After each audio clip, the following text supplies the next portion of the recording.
2022 was a fairly disappointing year, and I think the world heard me loud and clear because everyone came out in full force with really good titles this year, both from expected and unexpected places. In that same breath, this is also the year where we've experienced quite possibly the most garbage games in a long time. If not that, then we also suffered the most egregious and shameless business practices in the industry, with people not even being able to make proper speeches during an award show before getting kicked out in favor of more Hollywood bootlicking and crappy advertisements. It's been a while since we've had such a mixed bag of a year, but today we're going to focus on the positive and talk about my favorite games of the year. I usually only do 10 games, but I made an exception last year and did 11 games. This year will basically be the same, as I'll be adding an 11th game to the list. Since it was very difficult for me to only have 10, so I decided to squeeze in one more in there, just like how I did it with Witch on the Holy Night last year. But before we get to the list proper, let's do the honorable mentions and shout out a ton of other games that didn't make the list, but are also worth checking out at some point.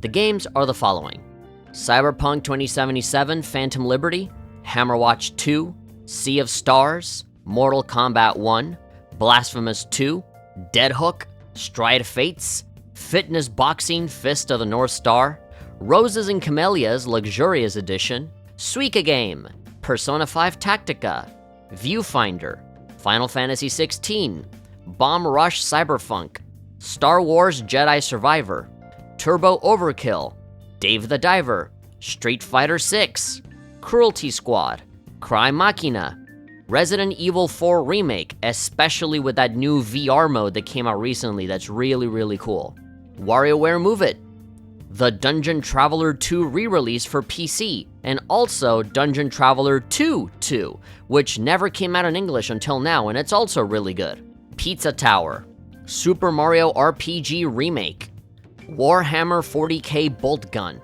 Hi-Fi Rush, One Piece Odyssey, Shadows of Doubt, Disney Illusion Island, Pocket Card Jockey Right On, Brotato, the Dead Space 1 Remake, Hogwarts Legacy, Theater Rhythm Final Bar Line, Like a Dragon Ishin, Like a Dragon Gaiden, The Man Who Erased His Name, Atelier Ryza 3, Fate Samurai Remnant, Octopath Traveler 2, Kirby's Return to Dreamland Deluxe, Grim Grimoire Once More, Mega Man Battle Network Legacy Collection, Aka R, F-Zero 99, Lies of P, Lethal Company, Cocoon, Marvel Spider-Man 2, Otogi Katsugeki Mameda no Bakeru, Ora Kuru Saitaro no Sainan.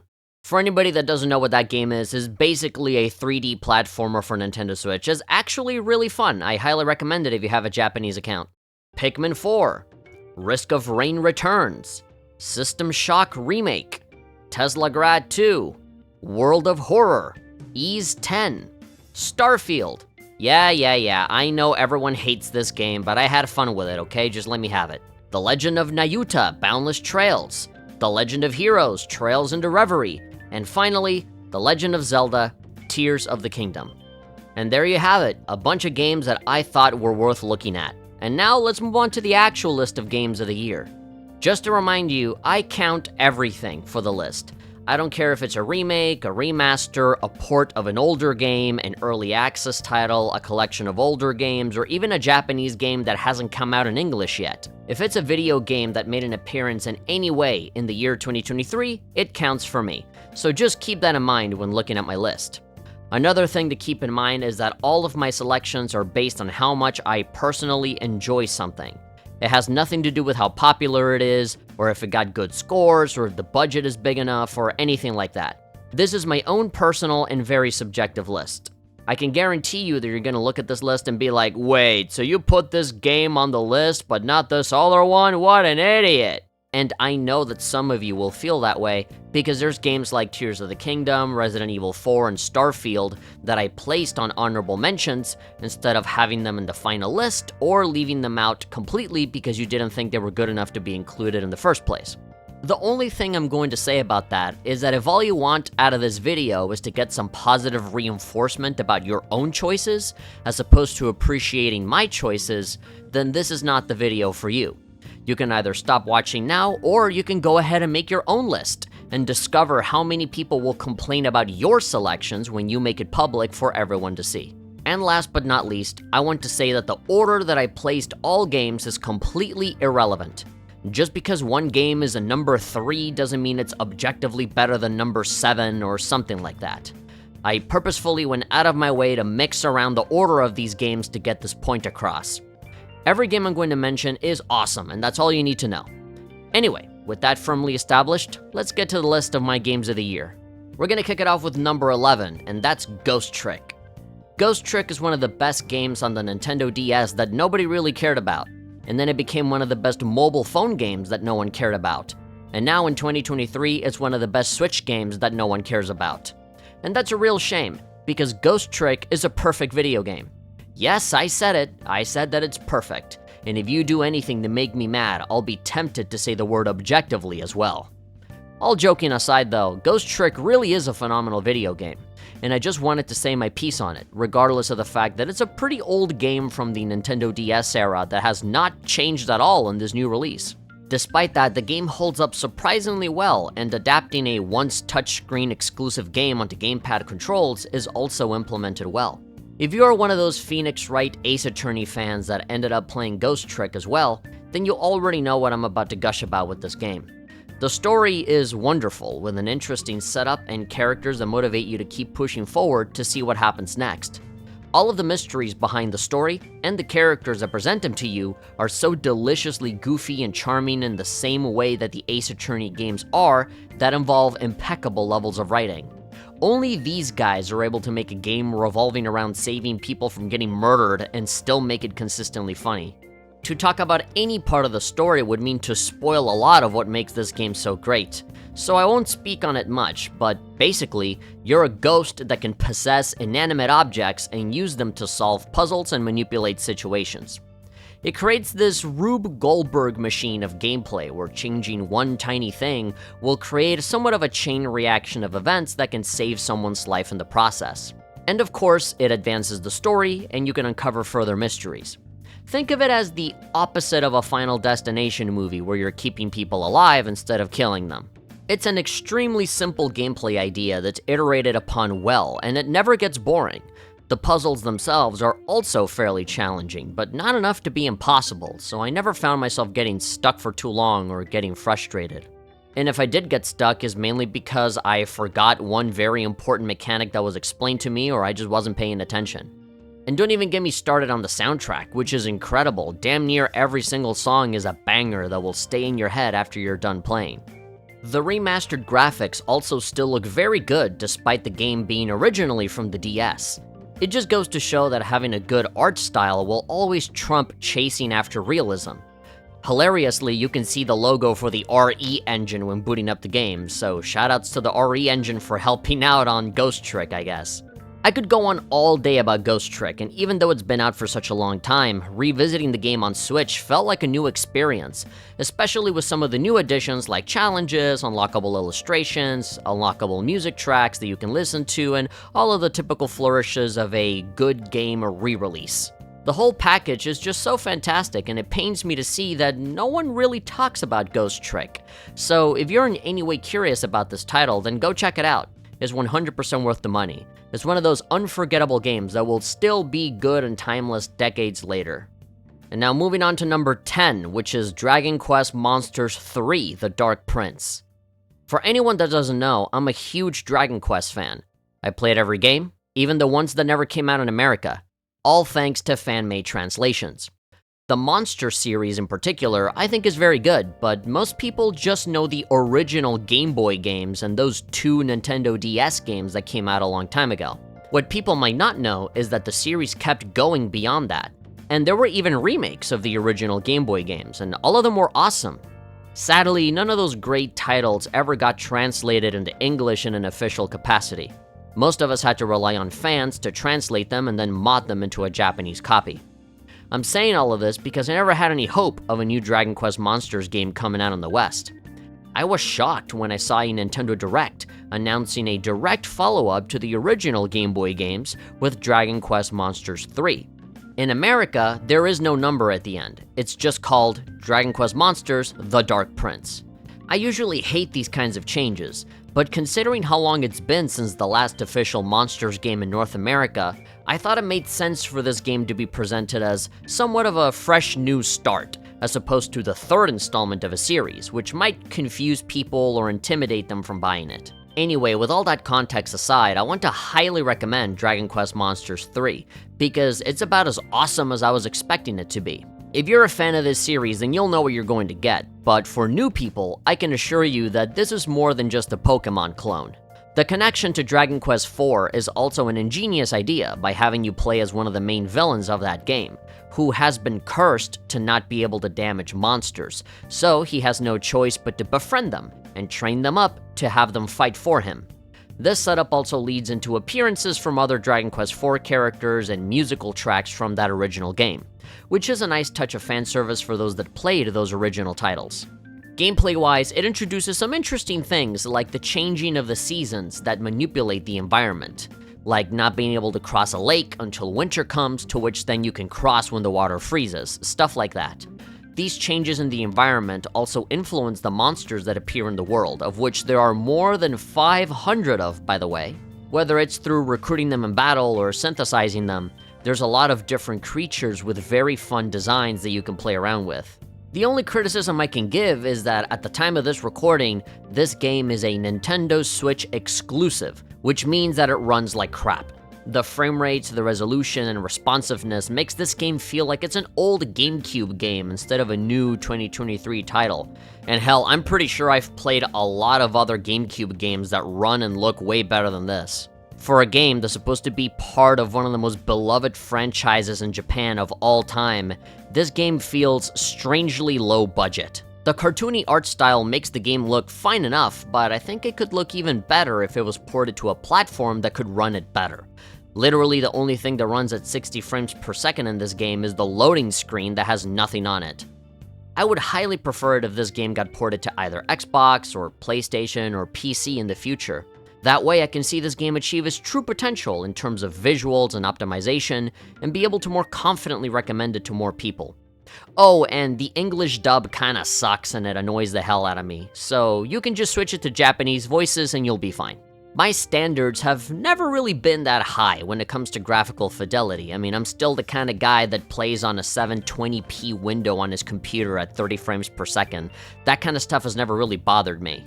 But in this case, I loved this game so much that I really wanted to see it flourish. I really wanted to see it fulfill its true potential graphics-wise.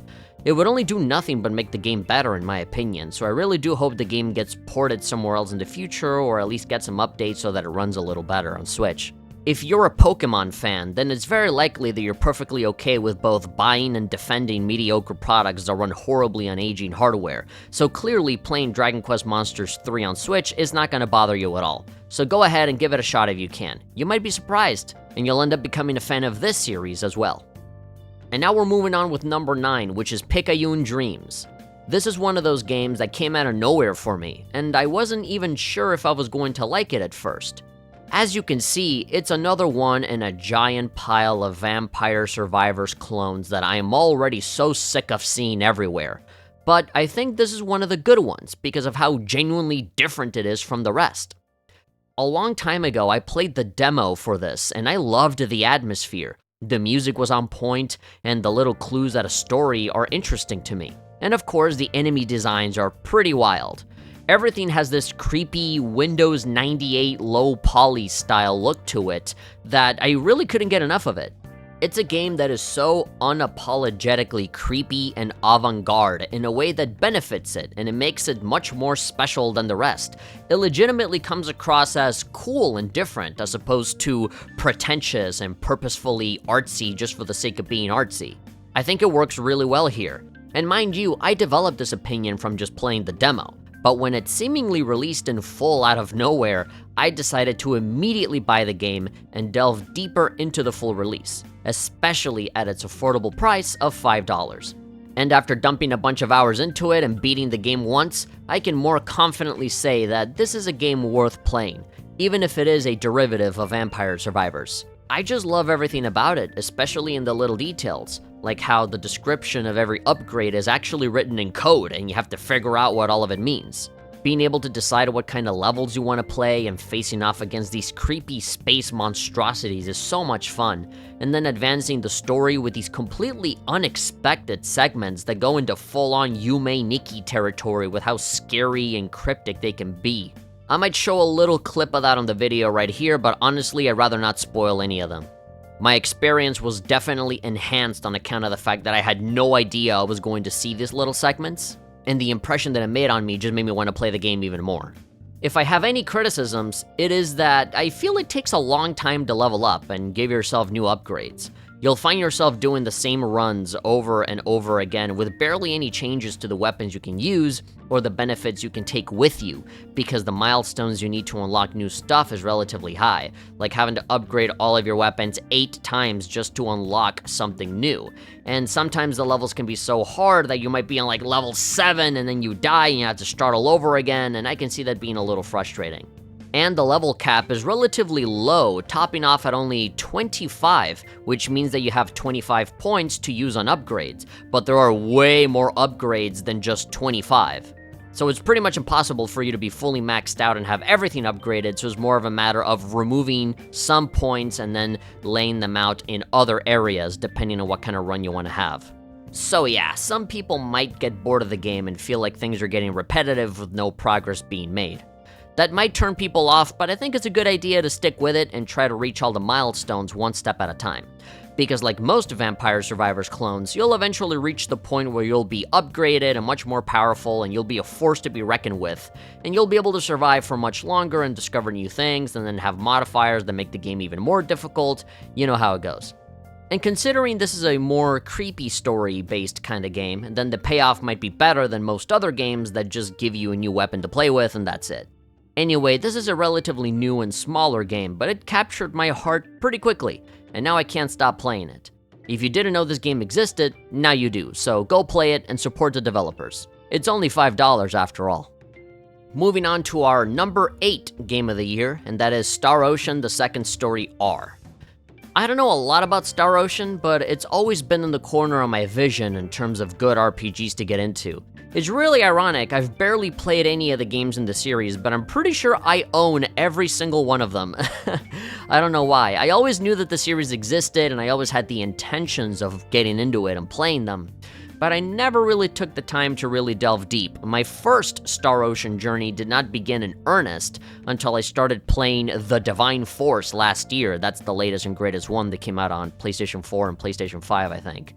And then I went back to play The First Departure R on Nintendo Switch, which, correct me if I'm wrong, but I think that's the very first Star Ocean game that was remade for modern consoles.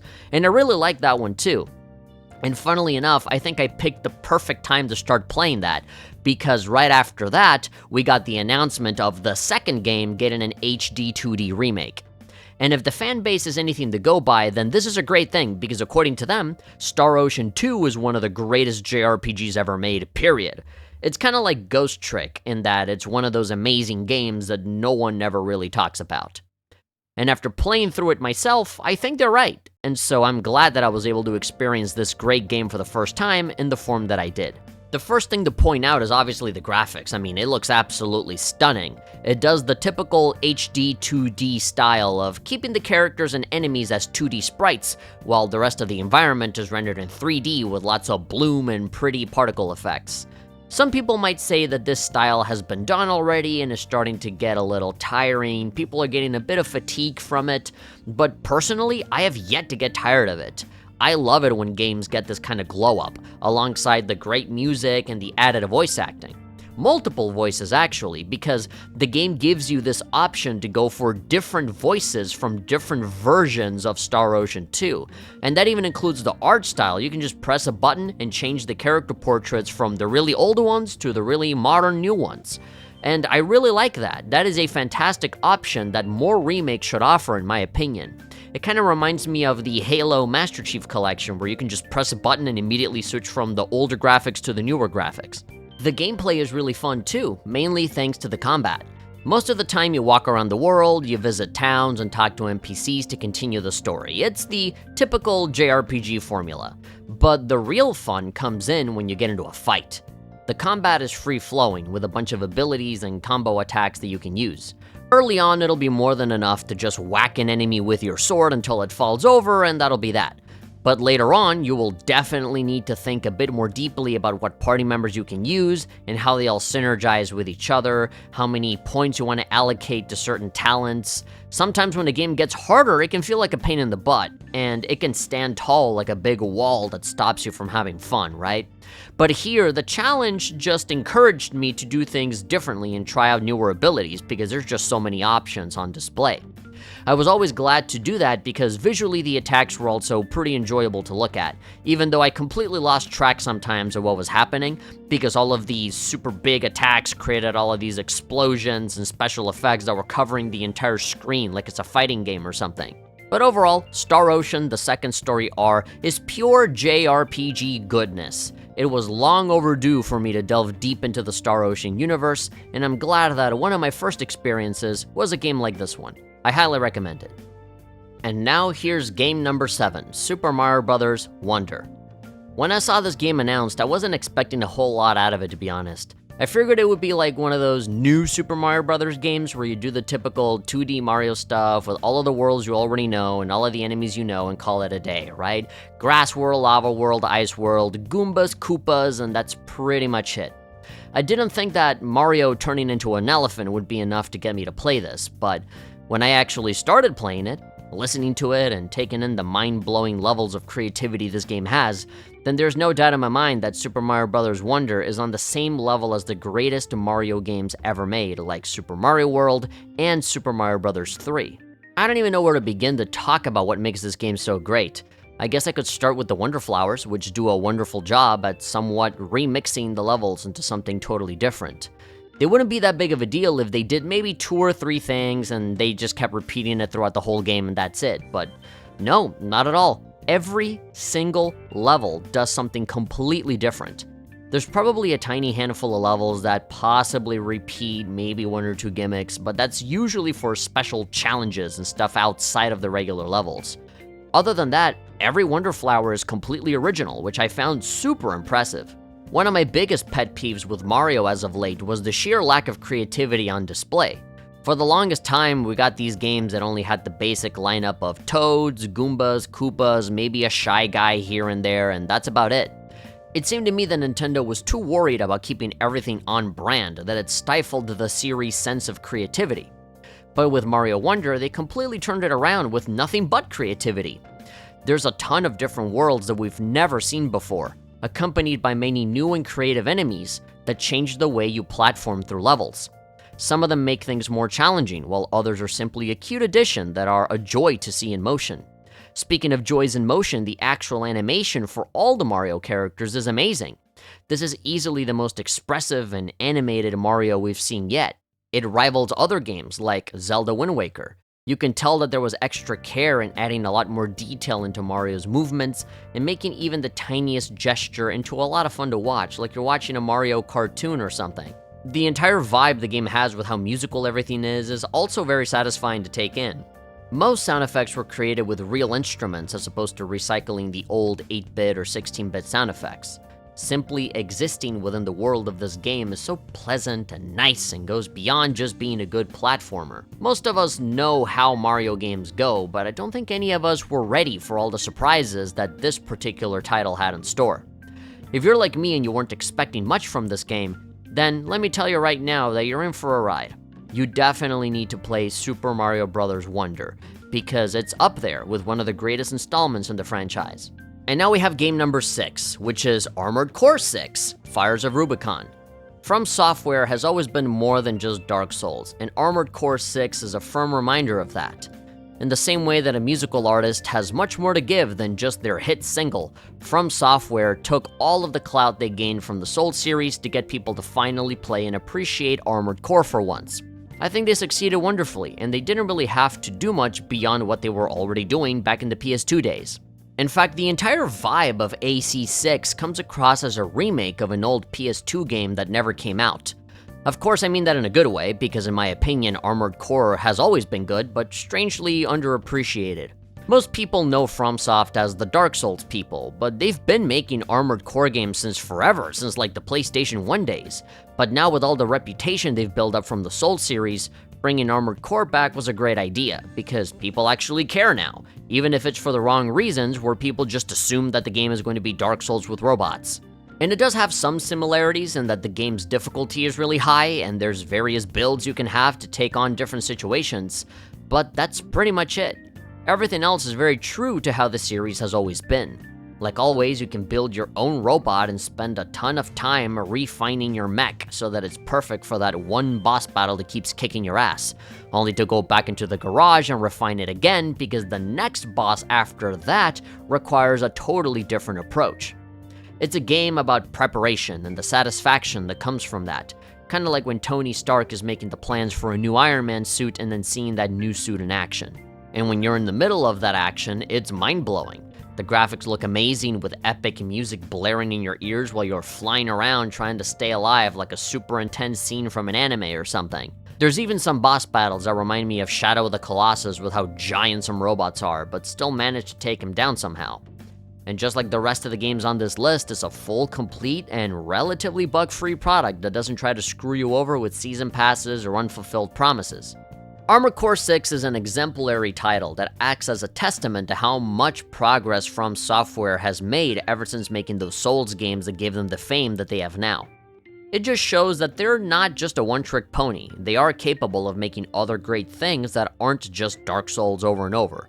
It's a great game, and if you're a Souls fan that likes torturing themselves by trying to beat the same boss over and over again, then you might end up loving Armored Core 6 as well. Give it a try. And now we're at the halfway point with number 5, The Legend of Heroes Trails to Azure. Of course, you can't have a GGHF Game of the Year list without some kind of Falcom game on there somewhere, usually from the Legend of Heroes series, right?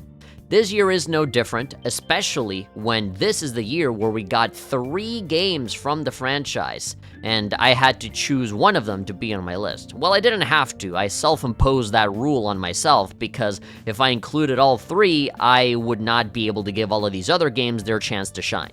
Last year, we had Trails from Zero, which I thought was a magnificent game, with amazing characters and a great world to get invested in. Trails to Azure is the direct sequel to that game, and the only way to describe this title is the same way that Nintendo Life described it in their review of the Switch version. They took all of the greatest aspects from the previous game and ran a marathon with it. That is what they said, and I agree full-heartedly. The greatest criticism that I had of the previous game is that it eventually ends, and I wasn't ready to say goodbye, to be honest. I wanted more of it, and that's exactly what Trails to Azure is. It's just more Legend of Heroes greatness, where they take the story to more wild places and act as a great transition into other games in the series like the Cold Steel games. The combat is still fun to play, the world building is still amazing, and I still know these locations and fictional characters better than I know my own family. This year we had Trails to Azure, Trails into Reverie, and the Nayuta Boundless Trails spin-off game. And I'll be honest, I loved all 3 of these games, but ultimately it was Azure that I chose to be on my Game of the Year list. As fun as the other 2 games were, Trails to Azure is just one of those big iconic titles that truly deserved to be released in English in an official capacity. It was a giant missing puzzle piece in the Legend of Heroes lore that has finally been filled, and I could not be happier. Trails to Azure gameplay-wise is pretty much identical to the previous game, so I won't spend too much time talking about it. And as a JRPG, what do you expect? Walk around, talk to people, fight monsters, you know how it is. And besides, I gush about how great the Legend of Heroes games are every single goddamn year a new game comes out, so I'm sure most of you are sick to death of hearing me fanboy out every single time. By now, you already know if you're a fan of these games or not, so you don't need me to tell you to buy this game. But if you're one of those people that aren't aware of the series yet, then I highly recommend that you give the Legend of Heroes series a look someday. It's an unforgettable experience.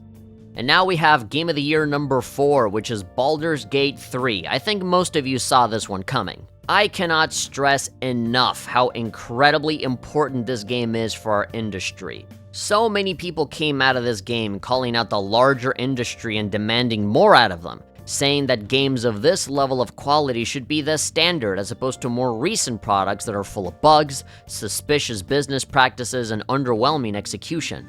Of course, there was a lot of pushback to these sentiments, because everyone took the arguments too literally, and people thought that fans were asking for games that are exactly pixel by pixel, exactly the same as Baldur's Gate 3, as in making a giant open-world RPG with endless possibilities and millions of lines of fully voice-acted dialogue with no bugs whatsoever, but I don't think that's what people meant at all. They just referenced Baldur's Gate 3 as an example of good quality and good integrity, and I'm inclined to agree with them.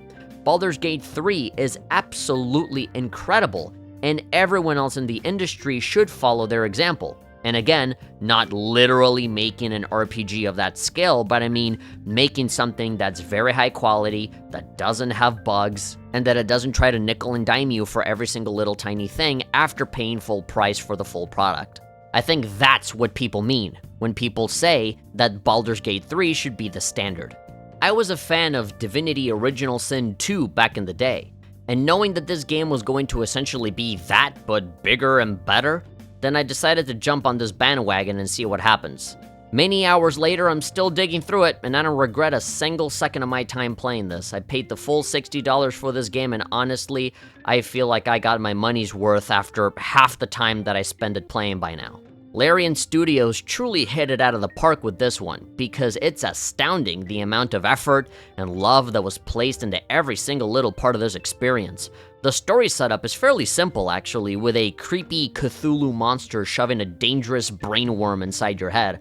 So the story is basically you traveling the world to find a way to get that brainworm out of you. Because if you don't, you're gonna turn into that Cthulhu monster that screwed you over before. So it's pretty straightforward, but based on your decisions and character abilities, a ton of other stuff starts happening that opens you up to a very memorable adventure. For example, my character was a sneaky rogue that's really good at talking his way out of problems and detecting traps while sneaking through dungeons.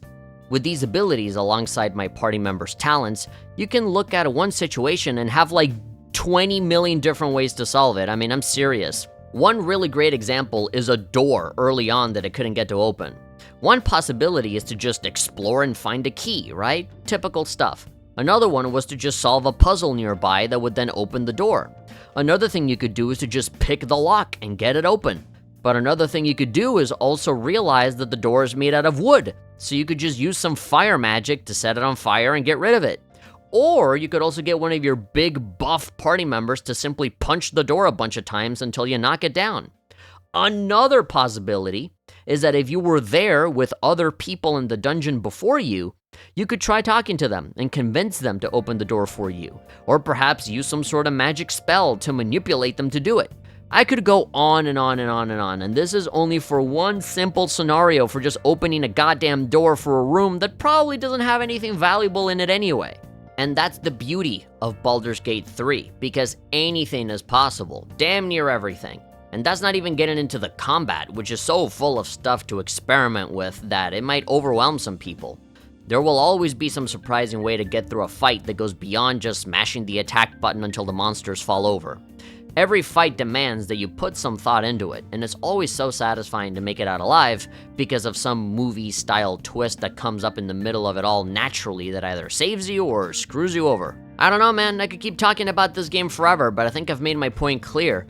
This is exactly the kind of game that people will make 9-hour essays on in the future, because it's just that good and that full of amazing things to see in it that it'll just take multiple save files with multiple characters to see most possibilities.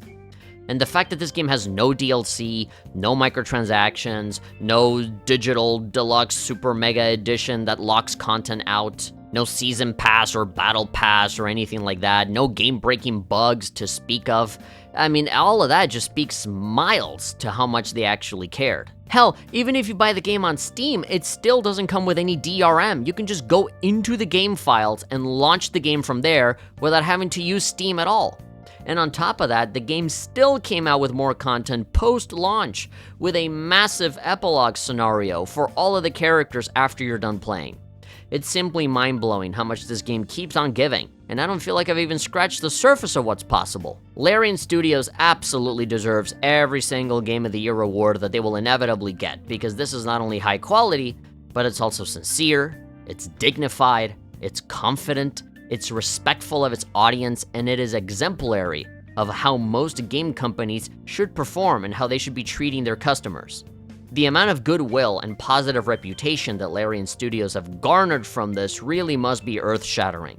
I guarantee that anything new that they decide to make beyond this point will be observed much more carefully now, because they have set an incredibly high bar for not only themselves, but for the rest of their peers going forward. If you're in a situation where you're only able to play one game out of this entire list, then I think you must play Baldur's Gate 3. I don't think you will regret it. This is the kind of game that people will just keep talking about and keep playing it pretty much for the rest of our lives, because goddamn, what a game. Number 3, Asgard's Wrath 2. If I could describe this game in one word, it would be finally. Finally, we have a big, high-budget game from a new IP hitting the VR scene. As much as I like titles like Resident Evil VR and Skyrim VR, those are experiences I've already had before, but repackaged into VR. Asgard's Wrath is something that's truly new and exclusive to virtual reality.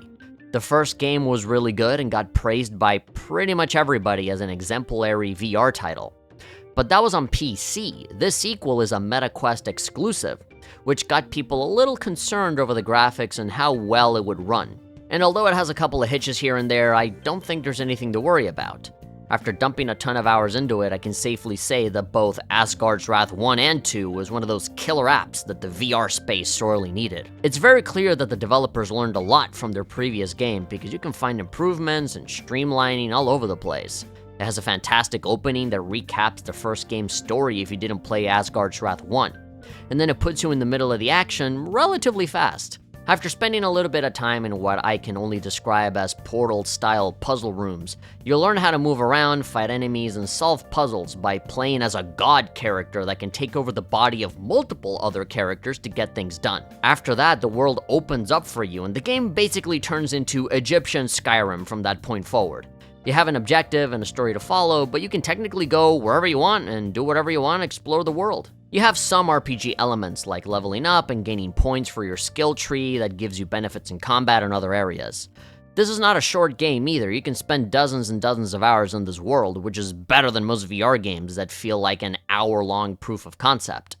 This is probably the greatest edge that Asgard's Wrath 2 has over most VR titles, because it feels big and it feels complete. From the exploration, to the combat, to the story, and even some cinematic cutscenes done fully in VR, it really does feel like the developers went all out with this game, and it really is appreciated. Of course, the graphics don't look amazing on a Quest 2 as opposed to a full-on PC rig. I'm pretty sure that even on Quest 3 it doesn't look that amazing, but I think the art style and the concessions made to make it look a bit more cartoony makes the game look good enough. And besides, I will forgive lower-end graphics in favor of good performance, and Asgard's Wrath 2 delivers on that about 95% of the time. There are some big battles that you engage in eventually that do slow down the game a little bit, especially when there's a lot going on in front of you. If you're pulling out your sword and just swinging it around and seeing all the special effects in front of your face, then yeah, there's definitely going to be slowdown. But those issues are relatively rare, and it didn't really ruin the experience for me, to be perfectly honest. The thing that sweetens the deal right now is that at the time of this recording, if you buy a MetaQuest 3, then Asgard's Wrath 2 will be included for free, which makes for an amazing launch game for people to have in their library. In the same way that Breath of the Wild released on both the Wii U and the Switch, Asgard's Wrath 2 can be considered an amazing swan song for the Quest 2, or it can be an awesome free launch game for the Quest 3. Oh, and that's not even mentioning the fact that there's a whole-ass roguelike mode on top of the game that we already have. The $60 that I had to put in to play the game is, in my opinion, more than worth it, on account of the metric ass ton of high-quality content that you can enjoy. As I said earlier, this is exactly the kind of VR game that I've been waiting so long for. And just like Baldur's Gate 3, this is the kind of game that puts the other games to shame.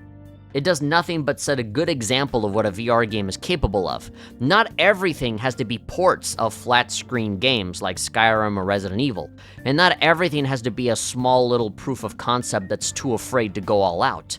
This proves that it's very much possible to have a new IP with new ideas on a new platform, and it can still come out great and worth your time. If you're interested in VR games and you're looking for something worth playing, then you owe it to yourself to play Asgard's Wrath 2. Okay, we're almost done. This is Game of the Year number 2, and that is The Light Brigade. This is one of my favorite VR games of the entire year. I already made a full review of this game not too long ago, so I recommend you just go watch that video if you want to hear me talk in more detail about this game. But even after making that review, I can't stop playing it. And I have even more reasons to play now with their new updates, where they added more content and more weapons to use. Right now, I'm addicted to the shotgun class, in fact, because it simply feels great to just pump that shotgun and shoot people in VR, especially in this game in particular. And then there's that other class where you have a little drone, and it has this little joystick that you can move around to get the drone to move, and it can shoot enemies. It's just really nice. I don't want to repeat myself too much here, but it really is a wonderful game that I got addicted to for so long. That feeling of being hunted down by a ton of enemies and picking them all off one by one like you're like Rambo or like Ellie from The Last of Us. Every time I say that I'm only going to play it for a couple of levels, I always end up playing it for hours. Like I end up beating an entire run, you know? And I've yet to regret it because every time is super fun. The guns feel great, especially playing it on PlayStation VR 2 with the way that those controllers are built. It just feels great. And upgrading your characters and becoming more powerful also feels awesome. This entire game just feels great. I hate to have to repeat myself over and over again, but that's just how I feel. It's a great game. If the developers are planning to add more content to the game in the future, like the most recent update, then I can assure you that I'll be there to take all of it in. But funnily enough, even with how much I love the Light Brigade, there is still one other VR game that I love even more, and that's my number 1 selection for Game of the Year, and that is Vertigo 2. This game is Half-Life 3, and I want everyone to know about it. It's one thing to play a regular game that has high quality and that it meets your expectations, but it's another to play a game that shows you something new, that's confident in itself, and changes the way you look at video games. Again, I made a whole review for this game, so if you're interested in knowing more, then just watch that, but I'll try to say different things from that review.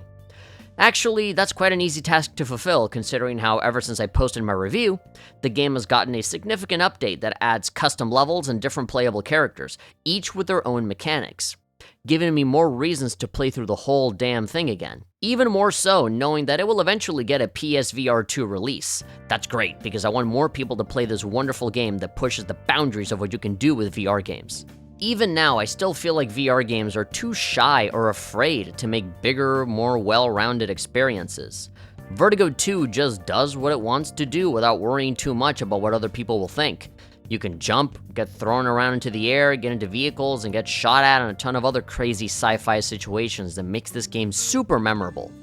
Even more so now with New Game Plus, and branching paths and other characters to play with. It really does feel like a full, complete game as opposed to an experimental demo or a good idea that falls short, like most VR games out there. The game is obviously inspired by Half-Life, but it does enough to have an identity all of its own and push what's possible with games while it's at it. Sometimes I play a game and I think that it would be really boring if it was a normal flat screen title. Sometimes I play a VR game and I think, hey, if this was on a regular normal flat screen, it probably wouldn't be as good. Almost like its VR status is a crutch that excuses how basic some of these titles can get. But that's not the case with Vertigo 2. If you could play Vertigo 2 on a flat screen TV, it would very likely still be very good, with VR only making it better. The VR effect is so enhancing of the experience and so all-encompassing that when I think back on my memories with the game, I really don't see myself like sitting in front of a screen playing a game.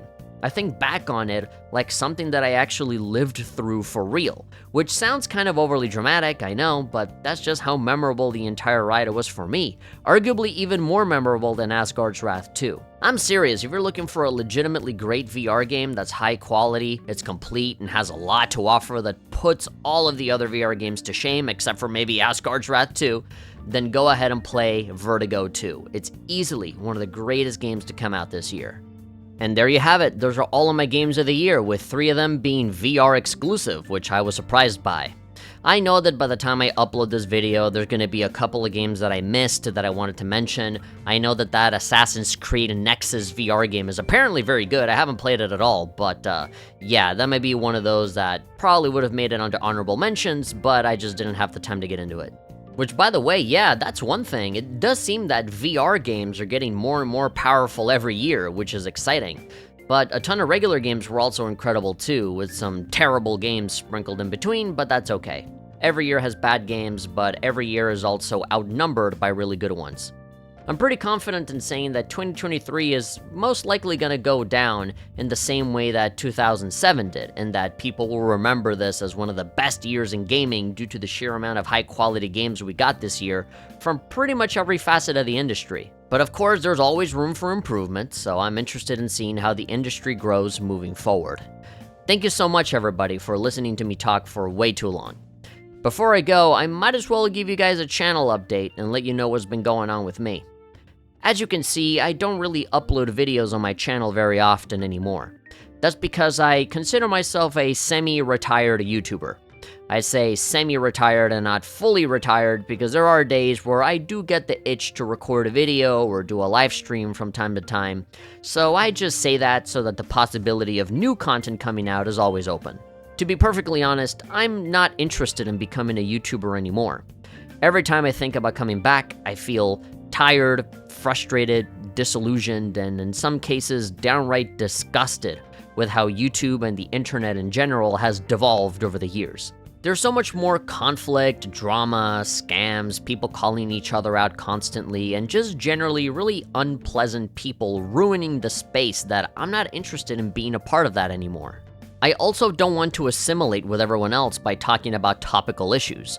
I don't like calling people out anymore or making responses or whatever, and I don't want to be like one of those commentary channels that spends like 45 minutes reading out court documents because you're talking about the 10 millionth guy that got sued this week.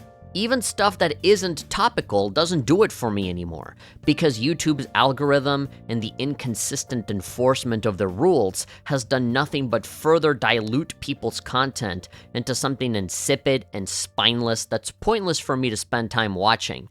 Everybody wants to be the cool, outspoken badass that keeps it real, yo, until they get demonetized, and then suddenly we see people start to change very quickly and talk about how they grew up and they matured past their past self. And apparently they know better now, even though it's all just lies to keep YouTube happy so they can keep getting paid. And again, that's just not really something I want to be a part of anymore. And I know that I could just upload my own videos and I don't really have to get involved in any of that, but just simply sharing the same space as all of this stupidity is something that, I don't know, it just doesn't sit well with me anymore. Hololive and the general VTuber scene is pretty much the one and only thing that I watch anymore. And even that is something that I mainly treat as background noise while I work on other things. Aside from Blender tutorial channels and drawing tutorial channels, Hololive is the only thing I watch because it's the only thing in this godforsaken website that doesn't upset me.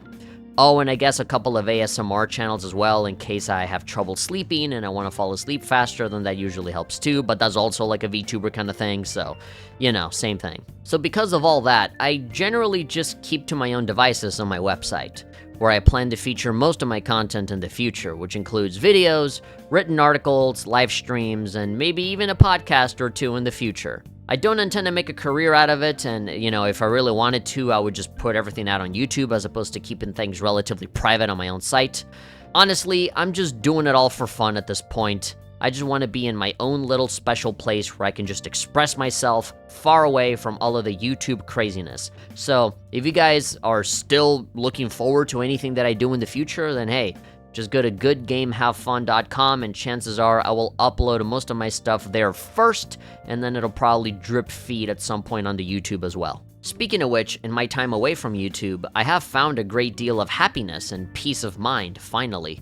Simply just staying away from the internet, just disconnecting, working out, going outside, meeting new people, and focusing on other creative projects. Some stuff I might publish, and some stuff you will never see. But some of these projects do include gaming videos for this channel, but admittedly it is a slow process that has no ETA. I just work on stuff whenever I feel like it in my free time, and because I do have a full-time job, a real 9-to-5 alongside other responsibilities, that free time unfortunately keeps getting smaller and smaller every day, so don't count on anything coming out soon. If I can promise anything, it's that you will definitely see me again at the end of next year for another Game of the Year list for 2024. But honestly, I can't guarantee anything else in between. That might be disappointing to my large fan base of 5 people, but rest assured, I'm okay. I'm actually the happiest I've been in a while, and life has been nothing but good to me this entire year. I'm working very hard so that things continue to be good in this upcoming year of 2024. I hope that life has been good to you too, and I will see you when I see you. Again, thank you for listening to me talk. Bye-bye.